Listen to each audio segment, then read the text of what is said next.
Você tem razão. Há muita luta pela frente a fazer. Há uma coisa que eu quero que fique claro. Não lutemos uns contra os outros. Tentemos de lutar juntos por objetivos claros.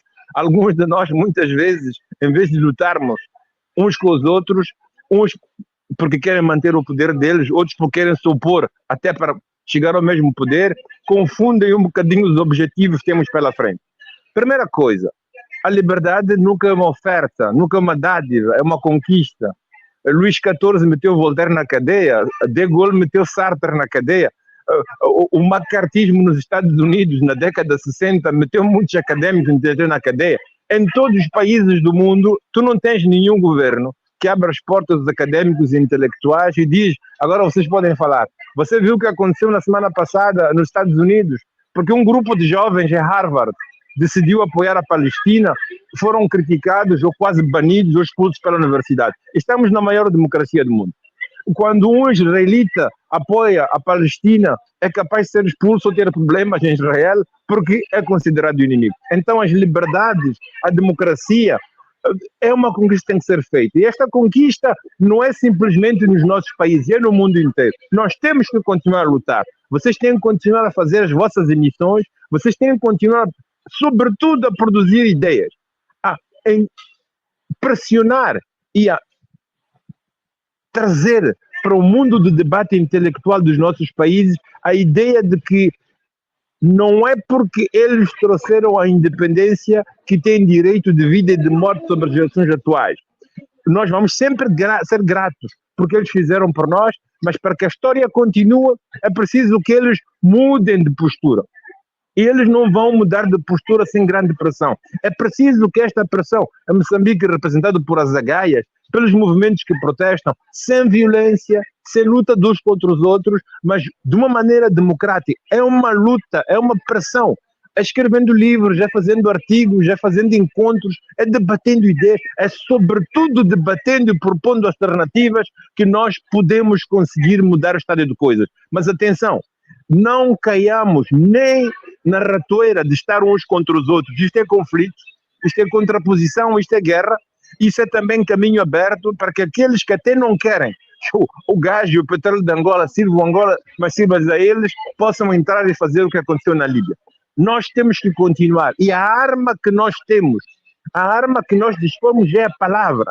A arma que nós temos são as ideias, são as propostas. Há de levar o tempo que há de levar, mas isto vai vingar. Se nós o fizermos com coerência, se nós o fizermos com sistematicidade, se nós o fizermos, sobretudo, não limitando-se a criticar o que não vai, mas ter a inteligência política e académica necessária para entender que o intelectual não é aquele que critica, não é aquele que diz o que não vai. O que não vai toda a gente vê e sabe.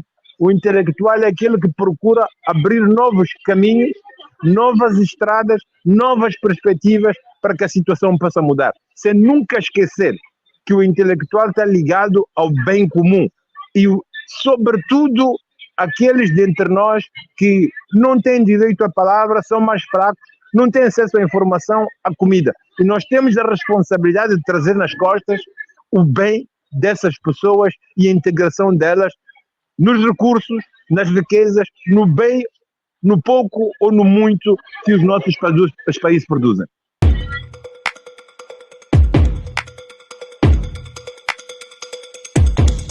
Quero abrir então o espaço das nossas discussões, já que cada um trouxe um aperitivo das temáticas, e queria lembrar, por exemplo, a professora Aida disse muito bem que as conquistas destes 50 anos de independência são inegáveis. E eu lembro uma vez que estava a falar com o professor Ngüenha, o Severino Ngüenha, ele recomenda à nossa geração, os jovens de hoje, que somos nós, estamos aqui a debater, e aqueles, digamos, 2 décadas depois de nós, devem prestar atenção nessas recomendações que os nossos sábios de hoje dizem. O professor Ngüenha disse-me, vocês, os jovens, devem continuar a debater, devem continuar a busca das melhores vias possíveis, mas não destruir aquilo que ao menos conseguiu-se construir, não é? Por mais que haja essas defianças dos os pais fundadores, os pais conquistadores das independências, muitos deles já não existem. Os que vieram depois é que colocaram um pouco de distração, mas nós os outros que queríamos usufruir melhor, não é? Eu, quando era criança, tinha 10 anos, estávamos ainda em Angola, não é? Naquela, vocês são os pioneiros e tal, o futuro do amanhã, e hoje é o nosso futuro, o futuro é hoje. Para mim, que ontem me diziam vocês são o futuro do amanhã, o meu futuro é hoje, não é? O que é que eu estou a usufruir daquilo que me era incutido, ou estamos a ver, ainda estamos ali a navegar na dificuldade. Mas aqui devo cumprimentar a professora Aida, que nos lembra que houve conquistas e são conquistas inegáveis. E embora que todos os outros aqui disseram que temos muito mais que fazer, temos que aperfeiçoar, temos que consolidar e por aí fora. Professora, quero começar mesmo consigo, nestes 30 minutos. Eh, Podes nos aflorar um pouco mais essas conquistas que tu dizes que são em, inegáveis, porque temos aqui grandes desafios e também aqui afloraste, não é? A questão da democracia, nós ainda não temos uma democracia consolidada, tanto faz em Angola, em Moçambique, estamos a ver um Cabo Verde que está a caminhar, mas não estamos a ver no Guiné-Bissau. Temos ali um presidente muito impositivo, que nem quer responder às perguntas de jornalistas e por aí fora, que anda com o colder vestido em civil, esquece que ele é presidente da República, não deve levar a pistola em civil, leva a pistola. Portanto, professor Aida, o que é que se oferece dizer? Bom, em primeiro lugar, eu queria começar por retomar uma questão dos meus colegas relativamente à questão renascentista, não é?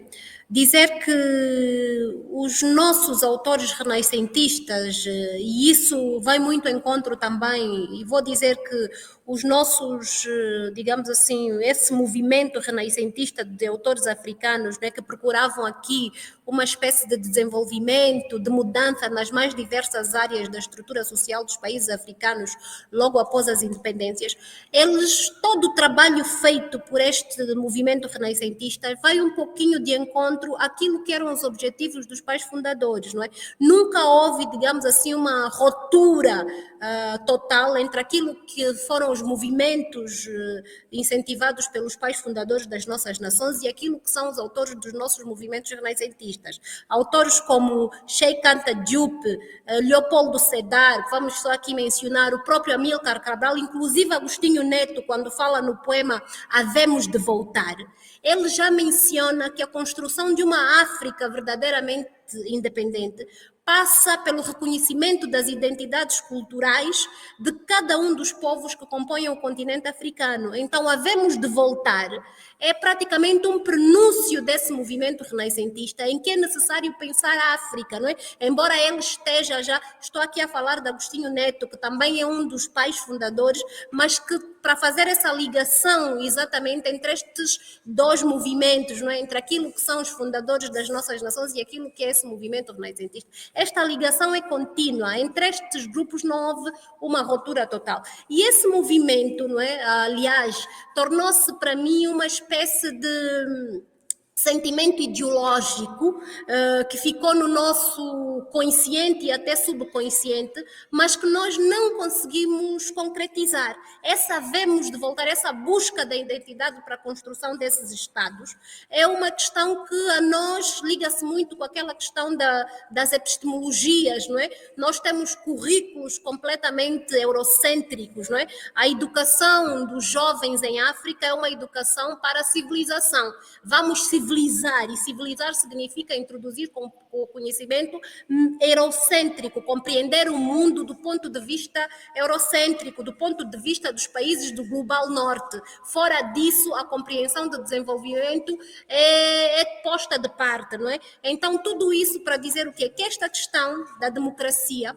ela também se encerra neste conceito de construção de uma África, não é? Dentro de parâmetros que são completamente extremamente eurocêntricos, não é? Eu, quando falo de democracia em África, que tipo de democracia eu estou a falar? Porque nós falamos de democracia. É verdade que a democracia é importante, e é importante que a democracia reine, que haja renovação, que haja, de alguma forma, várias formas de entender esse conceito. Mas a pergunta que nós não nos colocamos quando falamos de democracia é o que os povos africanos entendem como democracia. Será que a visão, e é isso que eu muitas vezes, como socióloga, acabo por me questionar, será que os povos africanos compreendem a democracia como compreendem os povos ocidentais?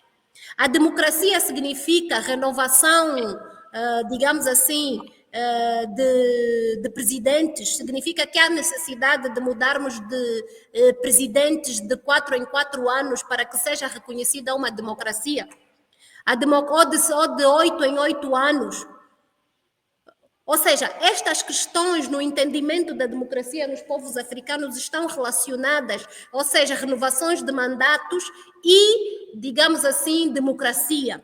Os africanos, quando pensam em democracia, e isso é uma coisa que eu gosto sempre de me questionar, pensam da democracia nesse sentido. Deixo para os meus colegas antropólogos, sociólogos que estão balizados nessa matéria. É uma questão que eu me coloco, porque eu penso que não. Em África, o conceito de democracia deve ser revisto e deve ser reinterpretado. Por isso é que por quê? Porque essa democracia que nós vivemos, ela muitas das vezes não está de acordo com aquilo que são as identidades culturais dos povos africanos. Nós não reconhecemos a democracia enquanto cidadão. O cidadão africano não se revê na democracia que o Ocidente nos traz. Os estados sociais democráticos que nós estamos agora a construir, nós vamos dizer, é um processo sem retorno. Entramos para isso e vamos construir. Mas a ideia é essa reconstrução, essa introdução de uma democracia social, ela deve ser feita com base nas identidades africanas. Enquanto nós forjarmos uma democracia balizada completamente nesta questão do colonialismo, não é uma democracia herdada, um copy-paste daquilo que se faz lá fora e se traz para o continente africano, nós não conseguiremos evoluir de forma acelerada naquilo que é o processo de consolidação dos nossos Estados democráticos. É preciso refletir sobre aquilo que para nós realmente se entende como democracia e sobre a forma como nós estamos a implementar e queremos implementar estas democracias. Daí que quando nós falamos de países como Angola, Moçambique, Guiné-Bissau, né, nós notamos o quê? Que existem avanços e recuos quando se trata de questões de democracia. Não é? Nós vamos culpar lideranças, nós vamos apontar dedos, não é? Mas a verdade é que um Estado se reflete no tipo de habitantes que ele tem. Porque se o Estado existe, é porque ele é feito pelo povo. E eu costumo dizer que os Estados são reflexos dos povos que os representam. Então, daí que é preciso compreender hoje a identidade do africano, para que nós possamos também falar na evolução do processo democrático e na consolidação destas mesmas democracias. São coisas que não podem andar separadas. É claro que nós temos falhas, é claro que nós temos várias dificuldades de gerir, mas são processos identitários com os quais temos que lidar. E são esses processos identitários que muitas das vezes nos levam à compreensão da democracia, não é verdade? De uma forma, digamos assim, completamente oposta àquilo que são os preceitos ocidentais de definição de democracia. Nós não gostamos de refletir sobre isso, não gostamos de colocar esses assuntos à mesa, porque nós estamos completamente, digamos assim, aculturalizados, não é? Dentro de um regime de educação ocidental que questionar, digamos assim, estes conceitos seria quase que uma violação, não é verdade? Aquilo que nós entendemos como caminhos para o desenvolvimento. Então, quando me pergunta como é que a pergunta que me colocou aqui, estes avanços e recuos, temos ditadores, temos presidentes que não querem sair do poder, temos pessoas que tentam forjar as constituições para se manter no poder. Temos tudo isso, sim, senhor, em África, isso é verdade, mas isso também é reflexo dos próprios habitantes do continente africano. Eu gosto muito de dizer aqui que nós precisamos de nos reconhecer naquilo que somos, não é verdade?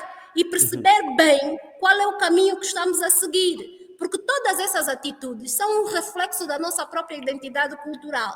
E é isso que nós temos que perceber. Então, todas estas questões de consolidação da democracia, que têm avanços e recuos, aceitações e outras coisas mais, não é?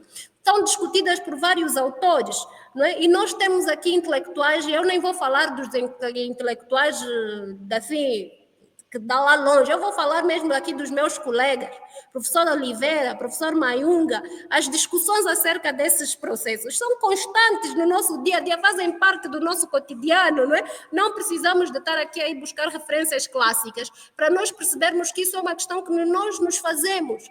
Professora Aida, permita-me só. Não, vai continuar. Queria lhe referir no sentido... Não sei se podemos também intervir. Não, vou dar a palavra. Não, queria só lhe perguntar, quando diz que essas discussões são constantes, o porquê que elas são constantes? É porque parece que não conseguem catalisar aquilo que depois deve ser uma orientação ou, digamos assim, não conseguem construir um paradigma, porque é necessário discutir e construir um paradigma e expor o paradigma para que os outros peguem e reproduzam. Agora, discutir só por discutir, vão continuar a discutir. Será um conceito não vicioso. são só por discutir, não é verdade? Aliás, faz parte, digamos assim, de qualquer ser pensante questionar o mundo à sua volta e a partir daí criar ilações, não é verdade, para produzir alguma coisa. Não são discussões vãs, não é, que se perdem no vazio, mas são discussões que têm impacto nas nossas mentalidades, não é? No nosso dia a dia, no nosso cotidiano, e nos fazem realmente querer produzir e transmitir, digamos assim, alguma reflexão sobre o continente africano e esperança sobre a construção de uma África melhor para todos nós. Afinal, não se esqueça que somos professores, não é? E as nossas ações vão para além da mera verbalização entre colegas, não é? E isso tem que ficar aqui. Não falta aqui, aliás, já existe um paradigma, não é verdade, que não foi construído por nós acerca desse assunto. Os autores que foram mencionados aqui pelos meus colegas, todos eles trouxeram esse paradigma antigo. O movimento renascentista, no fundo, reflete aquilo que estamos aqui a dizer hoje, não é? E essas discussões não é por falta dessa construção do paradigma, é exatamente o que eu chamo a dificuldade que nós temos em assumir o paradigma e termos coragem de fazer de frente. Não é? Nós estamos presos. Temos o problema de assumir o paradigma. Professora, permita-me dar a palavra para os outros. Temos coragem de assumir o paradigma e criarmos um movimento de diferenciação para fazermos as coisas como deve ser. Isso é o que nos falta, não é? A covardia intelectual, sem aqui dizer, ela paira entre nós, não é? E isso é uma coisa que eu vou chamar isso entre aspas, não é? Porque vou dizer aqui que paira entre nós, não é? Nós estamos aqui lentamente a conversar, a tentar ser arrojados no sentido de construir um mundo melhor, mas a verdade é que, e é isso que nós estamos aqui a fazer, não é? Então dizer que não são discussões vãs, não é? E eu quero dizer isso, o paradigma está ali, cabe a nós assumirmos esse paradigma. Não é? Obrigado, professora. Quando os meus colegas dizem, por exemplo, o professor Oliveira chama aqui a questão das epistemologias, não é? Nós estamos a construir conhecimento que não se coaduna com as nossas realidades. Movimento renascentista. Nós os nossos intercâmbios, como diz aqui o professor Justino, já vem de há longas gerações. Isso não começou hoje. Muito bem, mas isso nos leva exatamente ao que o professor Justino disse, ao tema do professor Oliveira. O nosso intercâmbio não começou hoje, mas hoje, na África que temos hoje, após 50 anos de independência, é mais fácil eu querer cooperar com a América, com a Inglaterra, do que com Moçambique. Porque eu considero que Moçambique não está ao nível de me ensinar absolutamente nada, porque eu não olho para as identidades culturais destes povos como capazes de promover desenvolvimento e dar-me alguma coisa a mais. Então, é nesse sentido que esta cooperação Sul-Sul, ela não é forjada da melhor forma, porque nós, enquanto povos, não reconhecemos o nosso valor identitário. E eu vou repetir, as sequelas do colonialismo que nos levam a falar agora num movimento decolonial, colonial, elas pairam entre nós, e assumir essas sequelas e começar a reconhecer o outro, e eu digo isso, o outro africano, não é verdade? É um passo importante para a construção de democracias sólidas, não é? A comunicação entre os povos africanos, e aqui para pegar a deixa do professor Justino, é condição sine qua non para que este movimento de consolidação democrática se realize, porque é no reconhecimento do outro, não é verdade, e de nós mesmos, que nós avançamos a aceitar o que somos para produzirmos algo melhor. E eu vou deixar Tens água aí? Tens água? Ok, muito obrigado. Olha, isto é como você não pode dizer que é fantástico, porque fantástico estraga tudo. É maravilhoso ouvir a professora falar, porque é consistente o que ela diz. Embora que tomou tempo, mas é muito consistente, e está aqui gravado e fica. Agora eu não sei quem quer ter a palavra. Eu queria só Justino, falar. professor Helder. Sim, Alva, eu queria só falar. Começamos com Oliveira. Eu queria falar muito rapidamente. Ok. Só muito rapidamente sobre uma questão.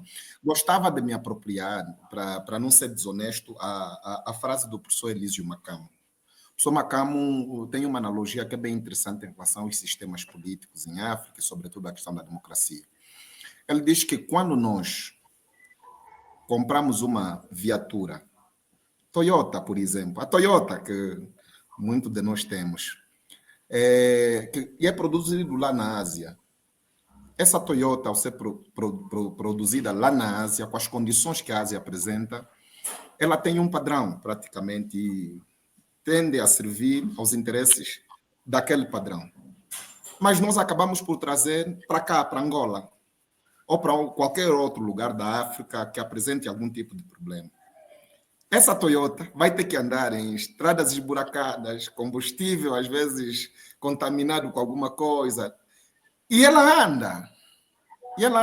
Quer dizer, o professor Elísio Macamo faz essa analogia para dizer o seguinte: será que o problema da falta de funcionamento da democracia deve-se ao facto de que é um paradigma exterior aplicado à realidade africana, ou o problema dessa democracia está relacionado com o território africano, que não são capazes de cumprir e obedecer com os pressupostos da mesma democracia? Porque essa democracia, mesmo no contexto africano, funciona em Cabo Verde, funciona em Botsuana, e o paradigma do check and balance, a lógica, inclusive, de Abraham Lincoln, da democracia como governo do povo, para o povo e pelo povo, funciona também nessas realidades. Aqui fica a preocupação de que, concordo com a professora Aida, de que precisamos discutir os conceitos que nos são impostos. Se tivermos que voltar para aquela ideia de que a colonização epistêmica também traz essa ideia da colonização dos conceitos, mas no sentido de que existe uma lógica ocidental, ou sempre existiu essa lógica ocidental, de que aquilo que se concebe como paradigma, seja ao nível da política, da economia, da cultura, e por aí vai, ela acaba por ser um conceito que deve ser universalizado. Mas nós não estamos pensando, por exemplo, na possibilidade de que, apesar de ser um conceito que se universaliza e chega até nós, ela acaba por ser um conceito que até Boaventura problematiza bem isso. Boaventura diz que, ao invés da universalidade do conceito, podemos pensar na pluriversalidade do conceito. Ou seja, ao mesmo tempo que esse conceito está penetrando a nossa realidade, ela está sendo ressignificada em função das condições concretas que os povos estão inseridos. Agora, onde é que provavelmente podíamos problematizar essa realidade da nossa democracia?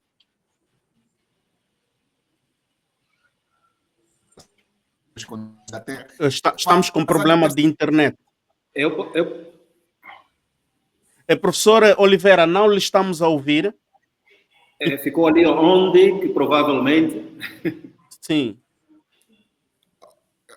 Então está a ver corte. Agora estamos a ouvir. Pode continuar. Sim. E eu dizia o seguinte: há um debate que tinha sido tomado por Fanon... Não, professor Oliveira, permita-me. Levanta só o problema que estava a levantar. Onde que eu queria pegar essa deixa?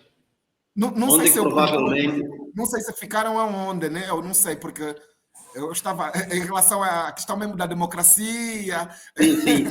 Ficou ali com um Sim. questionamento. Onde que provavelmente eu queria ter a conclusão dessa ideia. Sim, não, mas a questão que eu colocava em relação à democracia era necessariamente pelo seguinte: se a democracia, mesmo no contexto africano, funciona em Cabo Verde, funciona no Botsuana, funciona na África do Sul, funciona em São Tomé, por que razão em outras realidades africanas ela tende a não funcionar? Buscando aqui a perspectiva da analogia que estou Neste caso, fazendo. está a falar de Angola e Moçambique. Nós estamos a falar da África do Podia Sul. ser o caso de Angola. Vamos ser precisos, não vamos Para ser mais generalizar a África. É a específico, África do podia Sul. ser uma outra realidade. Tanto porque os conceitos e as categorias que estão sendo alojadas à própria democracia, apesar dela terem também problematizações, mesmo ao nível do Ocidente, eles ainda continuam a ser os conceitos universais. Mas essa universalidade do conceito não se pode acreditar que ela seja pura, por exemplo, mesmo dentro da nossa realidade. Eu não penso na possibilidade de que seja uma democracia cujo conceito a ser aplicado dentro do nosso contexto seja puro. Tem elementos que estão sendo discutidos em função das nossas próprias realidades, que são articulados ao nível das nossas próprias constituições, que depois se permitem, por exemplo, ser aplicado ao nível da realidade daqueles países. Agora, será que o problema é do sistema ou o problema é das pessoas que fazem com que o sistema... Não penso que seja das pessoas, professor Oliveira. Não penso, porque em categorias um pouco mais, digamos, não do poder central, consegue-se fazer democracia. Eu não sei se, por exemplo, se todos que estão aqui, a maioria, excepto o professor Justino, são professores do ICHED. No ICHED existem momentos que existe votação, tem que haver aquela partilha, tem que haver aquela essência, não é? De exercitar a democracia. Será que o problema se nota também aí, ou o problema é só o nível da política, digamos assim, central, a política de governo, que os partidos não querem deixar outros partidos virem? Eu não sei se é questão de mentalidade do africano. Oliveira já terminou? Professor Oliveira, não Só queria conseguimos terminar aqui, ouvi-lo. vou já fechar. Não sei se conseguem me ouvir. Avança, professor Oliveira. Álvaro, quando eu coloco a questão sobre se são o problema é das pessoas, é nesse sentido, porque são as pessoas que fazem o sistema, são as pessoas que fazem funcionar o próprio sistema. Quer dizer, e essas pessoas podem estar dentro de uma estrutura estadual entre governados e governantes, quer dizer, são elas que fazem com que o sistema funcione. Agora, quem, por exemplo, impõe o autoritarismo como uma opção em termos de governação são as pessoas. Quem atropela a Constituição, a revelia para satisfazer seus próprios interesses são as pessoas. Quer dizer, até quando, por exemplo, é que pensamos que pode-se esvaziar, inclusive, o discurso dessas pessoas, a ação dessas pessoas e fortalecer as instituições, o que vai significar fortalecer e consolidar a própria democracia. Então, eu penso que temos aqui questões também que precisávamos refletir. Provavelmente nem seja o problema da própria democracia como conceito, mas seja um problema nosso mesmo, por não sermos capazes de tornar execuível aqueles primários e aqueles princípios que a democracia, no seu cômputo geral, acaba por estabelecer.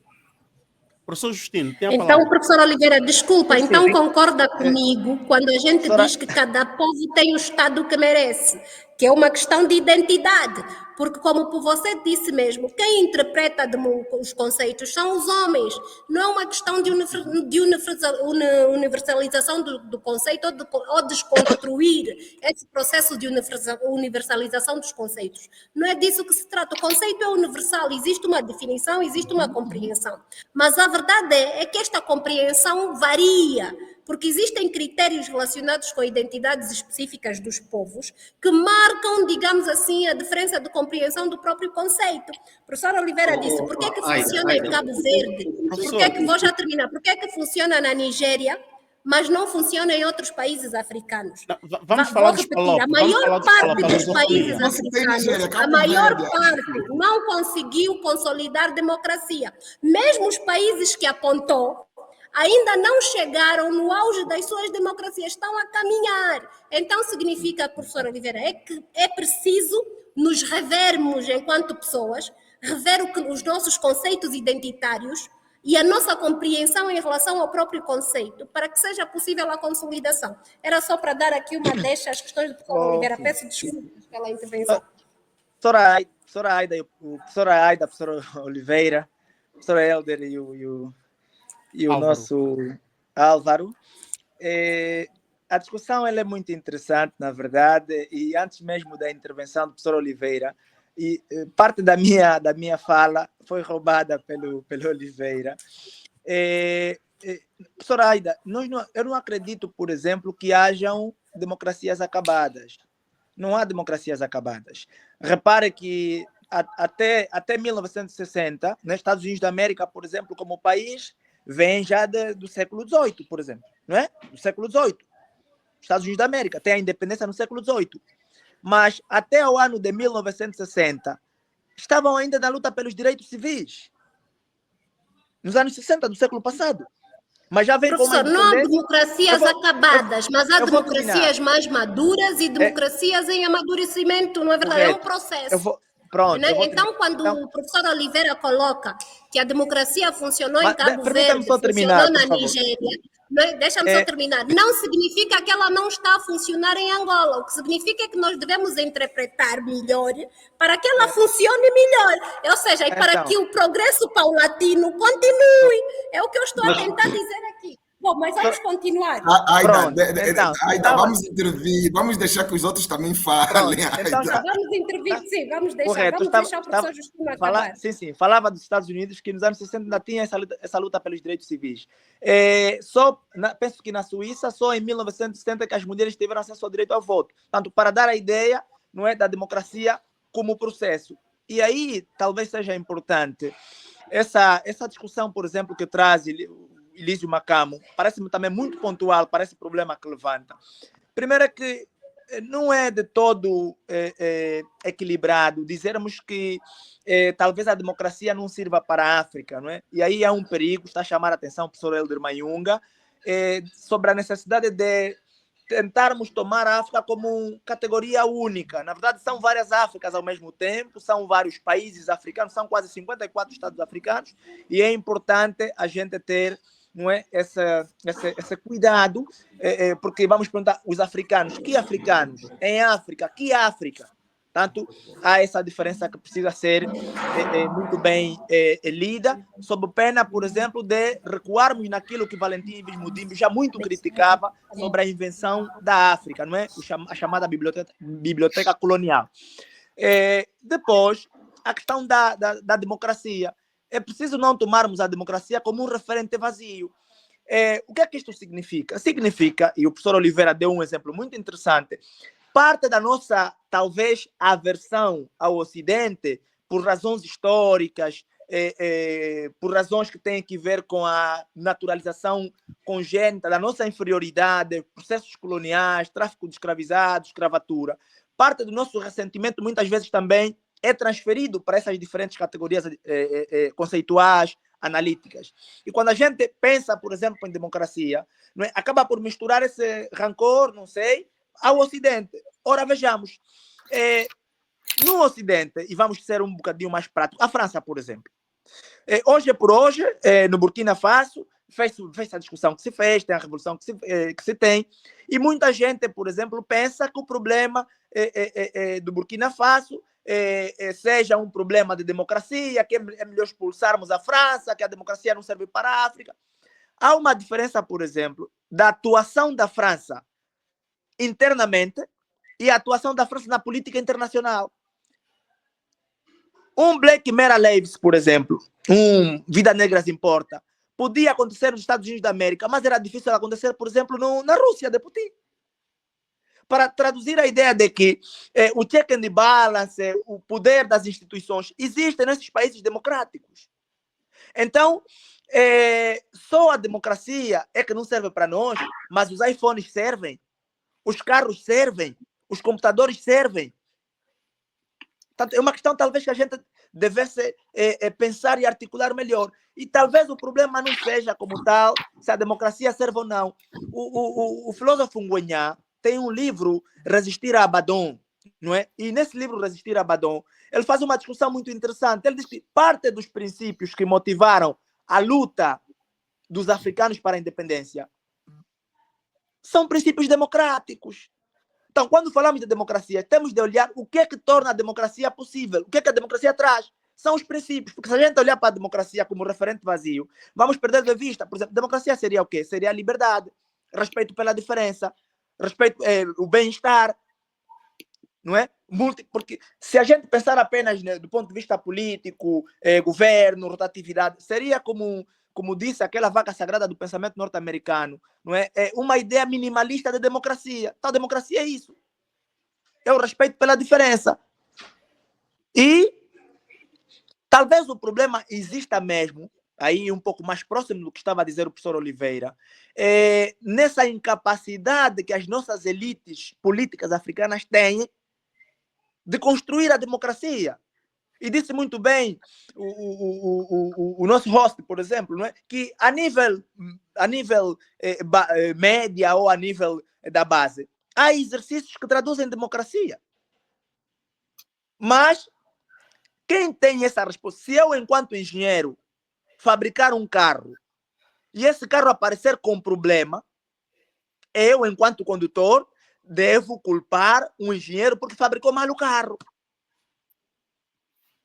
O carro não funciona em condições, devo culpar esse engenheiro. Então, são os nossos próprios líderes, a nossa elite política, é ela que tem a responsabilidade de efetivamente fazer funcionar a democracia na base da contribuição da maior parte das pessoas.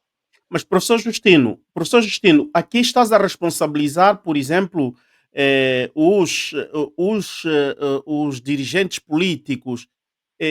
Eu penso que essa questão é uma questão cultural, é uma questão epistemológica, não é? É uma questão de educação. Aqui chamo já a colação o professor Helder, mas ainda lhe vou dar a palavra. Uhum. Não é função dos acadêmicos terem essa preocupação também de insistir já nas academias, de introduzir, de inferir, de imprimir, não é, nessa nova mente pensante que a nossa sociedade precisa dessa nova cultura, embora sermos africanos, porque falaste, por exemplo, do iPhone. O porquê que o iPhone não é fabricada por nós? Porquê que não foi inventada por nós? E coloco aqui a todos vocês a democracia, porque aqui é uma questão de epistemologia. A democracia não é talvez algo que começa em África e os outros captaram e nós agora estamos a tentar querer ir recuperar? Professor Justino, ainda tens palavra. Sim, sim. Bom, eu penso que, no fundo, eu vou considerar a democracia, não é, como um ganho civilizacional, como um ganho da humanidade. Eu penso que a minha compreensão seja essa. Porque, ainda que tenha nascido, eu vou partir do pressuposto, por exemplo, que tenha originado na Grécia. Não é? Mas repara que hoje a Grécia Atenção, professor, que muita coisa se diz que começou na Grécia, não. Os gregos foram aprender em Kemet. Olha, esse debate, por acaso, é um debate muito bem conhecido, não é? O George James, Stolen Legacy, o legado roubado, faz essa discussão de forma muito interessante, não é? O próprio Diop também fala sobre isso, mas eu estou a partir do pressuposto de que vamos crer, por exemplo, que tenha partido em Atenas. Mas hoje, pelo menos, nem sequer a Grécia é o país mais democrático do mundo. E depois, quando o professor Helder falou muito bem dessa questão da identidade, como é que, por exemplo, a humanidade de hoje contribuiu de tal forma que depois parece já um bocadinho sem sentido perguntar quem dentre nós principiou. Ou seja, hoje já não faz muito sentido começarmos a debater, não, onde é que começou a Revolução Industrial? Onde é que começou a Revolução Industrial? Porque cada povo fez uma contribuição tal à Revolução Industrial que já parece sem sentido. Quem entre nós principiou a Revolução Industrial? Não sei se me faço perceber. Então, podia ter começado em África, podia ter começado, mas o facto de ter começado em África não é critério, por exemplo, fundamental para que ela funcione melhor em África. Tal como provavelmente tenha começado na Grécia, mas nem sequer funciona melhor na Grécia. Então, onde quer que ela tenha ido, acabou por se adaptar, acabou por se reinventar e, portanto, hoje é efetivamente um ganho da humanidade, é um ganho civilizacional. Já não é mais um debate de quem é que começou, onde é que começou, onde é que originou. Eu penso que essa é parte desse debate de quem é que começou. Regra geral, é um debate feito muitas vezes quando a gente quer procurar algum tipo de protagonismo. Eu penso que nós temos de pensar como é que podemos fazer para que as nossas próprias instituições hoje consigam efetivamente se constituir ao ponto de trazerem para o seu povo, não é, os elementos que fazem a democracia funcionar. Viver bem, por exemplo. Nós precisamos viver bem. A paz, a liberdade, o respeito pela diferença. É esse debate que nós precisamos de mobilizar, porque nós já não precisamos saber quem é que começou, quem não começou, mas como é que podemos tornar a democracia uma realidade entre nós, no sentido de constituirmos-nos como sociedade, como progresso, como comunidade de paz, não é? Ou a paz perpétua, como diria Kant. Então, eu penso que e o professor reconheceu muito bem que ele nos cede, por exemplo, a um debate que traduz uma democracia, respeito pela diferença, a consenso, a voto. E claro que é responsabilidade também, e sobretudo, de nós os professores fazemos esses debates na universidade, mas aqueles que têm o volante para a condução da viatura sabem que devem conduzir no lugar certo, porque se girarem o volante, não é, e depois cairmos com a viatura efetivamente no buraco, não pode culpar as pessoas que estão atrás, porque é ele o condutor.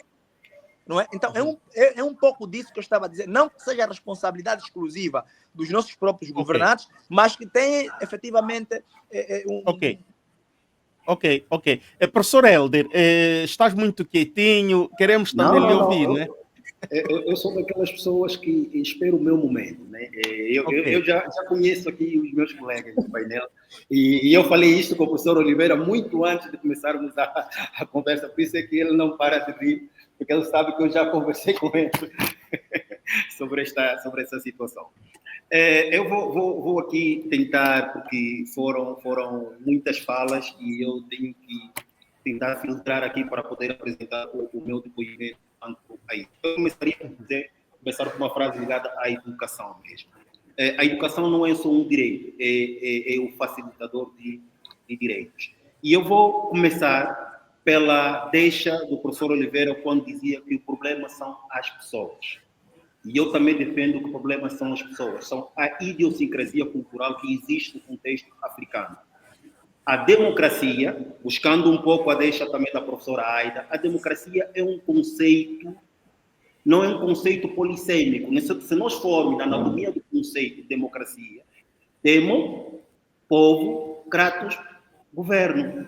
Então, ele não é um conceito polissêmico, ele tem de se contextualizar a realidade, mas a realidade tem que se adaptar ao conceito de democracia. Outro sim. Obrigada, professor Mayunga.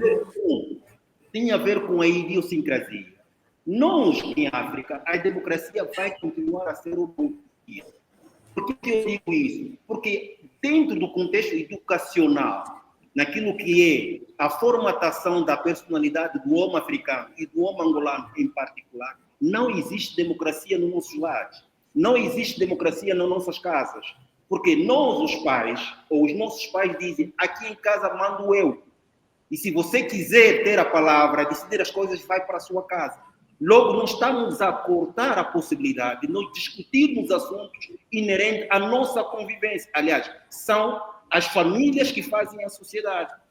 Então, esta pessoa cresce de que onde ele tem poder, ele tem direito à palavra e direito ao veto. E os outros têm de obedecer o seu discurso. Já em outros contextos, tal como o contexto português, onde eu coabitei há alguns anos, você consegue ver que as crianças, dentro do contexto do lar e dentro do contexto da escola, já praticam princípios da democratização.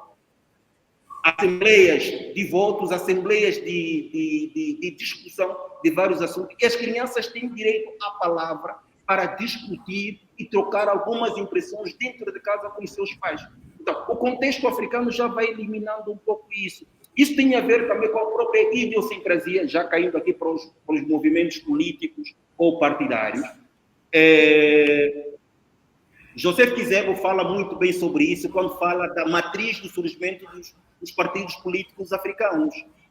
A matriz do surgimento dos partidos políticos africanos estava muito ligado à tradição cultural ou aos régulos africanos, onde o poder era absoluto dentro do Sobado. O Soba quase que tinha o poder absoluto. E muitos desses movimentos, quando surgiram, também foram ganhando esse posicionamento de ter um poder quase absoluto. O mesmo aconteceu. O falar, muita gente não gosta de ouvir isso, mas é uma verdade. Edmundo Rocha, no seu livro A Gênese do Nacionalismo Moderno Angolano, faz uma apreciação sobre a figura de Agostinho Neto, que ele diz que teve, teve em muitos casos, o posicionamento de um líder sobado, ou de um líder tradicional, em que ele tinha o direito à palavra e muitos não podiam contrariar os seus dizeres. Então, o contexto africano vive muito essa realidade. Nós, nas nossas famílias, não temos o princípio da democracia. Logo, quando chegaram as instâncias de administração pública e por aí afora, não vamos mudar o nosso quadro idiosincrático que nasceu no seio familiar. Se nós olharmos aqui, muitos de nós, vivemos isso no nosso contexto familiar, aqui em casa mando eu. E as coisas têm de ser assim.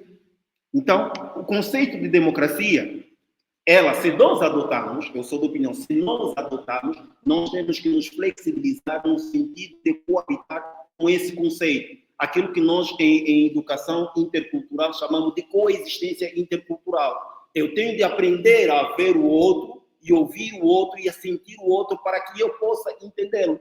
Logo, se eu quero coabitar com o outro, eu tenho que ser flexível de acordo com a forma de agir e de ser desta pessoa. Então, ali nós estaríamos a desenvolver os princípios da democracia cultural. Aliás, nós temos aquilo que nós chamamos de filosofia africana, Ubuntu. Eu sou porque nós somos. Então, se eu sou porque nós somos, isso quer dizer que eu tenho de saber coabitar com o outro para que haja uma coexistência intercultural onde os conflitos são quase inevitáveis. Não vamos dizer que são impossíveis. É claro que o processo democrático vai trazer esse debate para que várias ideias sejam ouvidas, sejam aceitas e partilhadas no sentido de um progresso social que se espera de um contexto angolano. Agora, vamos olhar para a realidade angolana. Estava aqui o professor Oliveira a dizer como é que este conceito de democracia funciona em Cabo Verde, funciona, vou pegar simplesmente os países lusófonos, funciona em Cabo Verde de uma maneira mais progressiva, e em outros contextos não funciona, tal como Moçambique, Guiné-Bissau e Angola. Aí vamos cair naquela coisa, tem a ver com as pessoas, tem a ver com a idiosincrasia cultural, tem a ver com a educação. Como é que nós fomos formatados para aceitar a opinião dos outros? Nós, em África e em Angola particularmente, temos movimentos políticos partidários que cometeram erros sequenciais e continuam a cometer porque não querem ouvir os outros.